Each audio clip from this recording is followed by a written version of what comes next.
Skont il-Fond Monetarju Internazzjonali, l-ekonomija ta' pajjiżna din is-sena ser tkun qed tikber b'1% u mhux b'2.5% kif kien bassar il-Gvern fil-Baġit f'Novembru li għadda.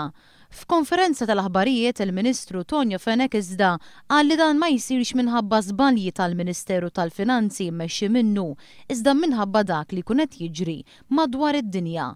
Fl-aħħar rapport dwar pajjiżna l-Fond Monetarju Internazzjonali qed jitlob għal tmexxija iktar prudenti quddiem it-tħassib dwar ekonomija li qed tikber b'ritmu inqas maġġel. Il-fond appella wkoll il-Gvern biex joħseb il-problema tad-dejn.